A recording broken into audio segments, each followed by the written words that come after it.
proyectar, avísenme si ven, si les voy mostrando. ¿Se Sí, ve? se ve ok, sí. Bueno, a ver, a mí me tocó hacer por suerte, el primer laburo que mandé, entrar en cervecería Quilmes, que ahí dice abajo AB InBev, ahora les voy a explicar por qué, pero directamente la presentación la repartí en tres partes. Un poco contarles lo que es la empresa, otro las tareas desarrolladas y lo más importante que fue para mí, que digamos me permitió aplicar más cosas de la facu, fue el tema del proyecto. La empresa, para explicarle un poco lo que es la industria cervecera, más o menos en Argentina se consumen 45 litros de cerveza per cápita, que la realidad parece a priori mucho, pero hay países como República Checa, Rusia, inclusive Estados Unidos que consumen 65, 70, con lo cual estamos lejos del promedio de las más altas, y la industria cervecera emplea alrededor de 127.000 personas, más o menos, para que tengan una idea. Dentro de lo que es la empresa Quilmes en sí, acá es donde hago un resumen corto, dejó de existir lo que es Quilmes como empresa argentina en el 2008 y se pasó a formar parte de lo que es el conglomerado más grande de cerveza a nivel mundial que se llama AB InBev. AB InBev, para que vean, comercializa alrededor de casi 70, 80 marcas localmente. Bueno, obviamente Quilmes es la más conocida, hace poco lanzó una que se llama Andes Origen, capaz que alguno la habrá probado, y Patagonia, pero después cuenta con la marca de cerveza más vendida en el mundo, que es Bud Light, Budweiser, Goose Island, se me fue un poquito, perdón, vamos un poquito para atrás. Bueno, obviamente Brahma como marca insignia en Brasil, y después la más conocida a nivel europeo, que es por ahí Estela, y en México obviamente la Corona. Eso para nombrar algunas marcas. A su vez la empresa tiene, digamos, alianzas comerciales con empresas de gaseosa. En todo lo que es Latinoamérica, menos en Chile, tiene con Pepsi, y en Chile tiene alianza comercial hecha con Coca-Cola. Hace poco se alió con Red Bull y a su vez también vende Glaciar y Eco de los Andes. Eso como para explicar un poco cuál es el contexto y todos, digamos, los productos que ofrece la compañía. Dentro de las tareas desarrolladas, a mí me tocó hacer el puesto que se llama analista regional, que es una especie de soporte de la gerencia, y yo principalmente cuando expliqué la PPS lo separé en dos partes, la parte operativa y lo que es la parte más analítica.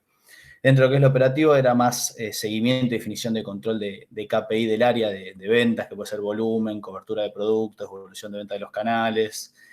algo que por ahí es más rutinario y más estandarizado, y a su vez participación en lo que son los procesos que establece la compañía de reuniones de información de resultados, evolución de algún proyecto puntual y lo demás. Eso correspondía a lo que era más el día a día. Después, yendo un poco más a lo que fue lo analítico, el primer proyecto que me tocó encarar fue una forma, digamos, más racional de establecer los objetivos de venta para cada uno de los canales de venta. La realidad es que lo que se hacía se abrían en grupos de productos, como pueden ver abajo, que tienen unos nombres bastante particulares por ahí que son más internos de la compañía, y se separaban los volúmenes vendidos en cada uno de los grupos de productos y después se iban acomodando a mano. Obviamente esto de analítico y de forma matemática no tenía nada, entonces lo que hicimos fue primero aplicar un método de estudio regresivo, ver un poco lo que era el historial, y a su vez, utilizando un método iterativo y heurístico, armando un sistema de ecuaciones, te permitía acomodarlo de una manera que fuera más lógica y por esto inclusive más desafiante para cada uno de los canales. La verdad que esto funcionó bien y trajo buenos resultados, así que hasta el día de hoy se sigue usando. Pero digo, fue un proyecto que me tocó hacer a mí con varios analistas de distintas áreas del país. El segundo proyecto fue que justo también tuve la suerte, o sea, encima me engancharon en varias cosas, el seguimiento de la parte económica y financiera. Ventas de por sí dentro de Quilmes, y esto me pareció bastante loco, digamos, sigue muchos objetivos en función de la venta, pero dentro de la venta no ve qué tanta rentabilidad le está aportando los productos de cómo los vende, si hace mucho descuento, si hace poco. Entonces, justo ese año se empezó a medir, che, vos estás vendiendo mucho volumen, pero ¿lo estás acompañando con rentabilidad o estás regalando la mercadería, por decirlo así, sencillamente? Entonces, nada, lo que me tocó ahí fue un poco empezar a estudiar, usando un poco lo que eran las bases de estado de resultado, de contabilidad y costos, y entendiendo cuál era el estado de resultado de la compañía, armar un seguimiento para cada una de las áreas y entender cómo iban evolucionando contra el objetivo que tenían. Y a su vez, con la parte de lo que era elasticidad, precio de la demanda de economía, lo que hicimos fue entender qué tanto variaba o cambiaba la demanda, o digamos, la demanda, sí, bien digo, la demanda del producto en función de cuánto más o menos descuento hacíamos dentro de cada SKU particular. La realidad estuvo bastante bueno el proyecto y llevó casi un año y pico, pero nos permitió tener buenos resultados y a su vez llegar a lo que por ahí lo que más mueve los resultados dentro de la compañía, que era llegar al objetivo de fin de año para cobrar el bono.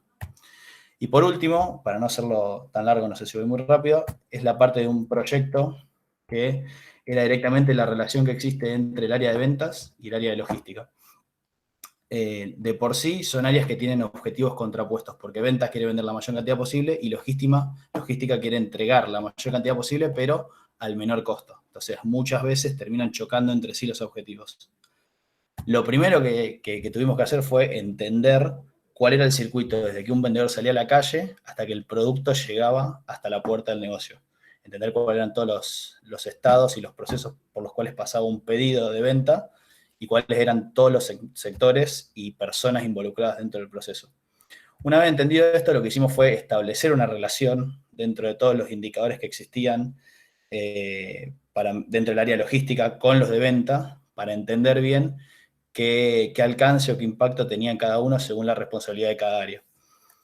Y una vez entendido esto, lo que hicimos, bueno, obviamente acá está de vuelta la definición, fue armar una especie de Pareto para entender hoy por hoy cuáles de esos KPI eran los que más representaban pérdidas para la empresa y cuáles están más relacionados dentro de la parte logística con abastecimiento y gestión de existencias y lo otro con la distribución.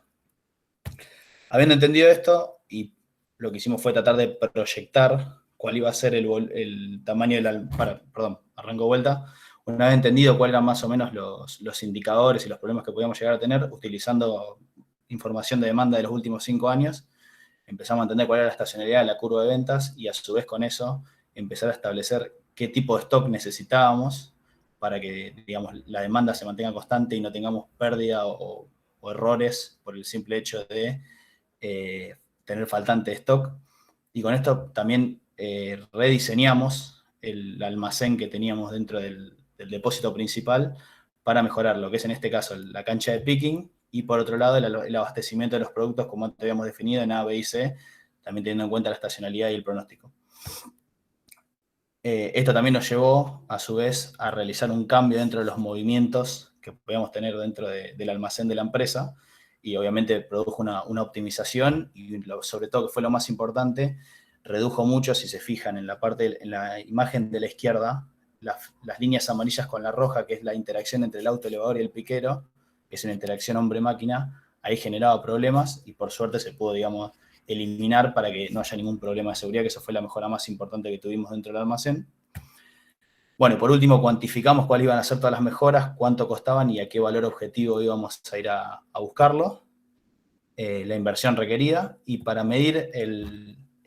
flujo económico, el resultado económico, lo que hicimos fue utilizar un indicador de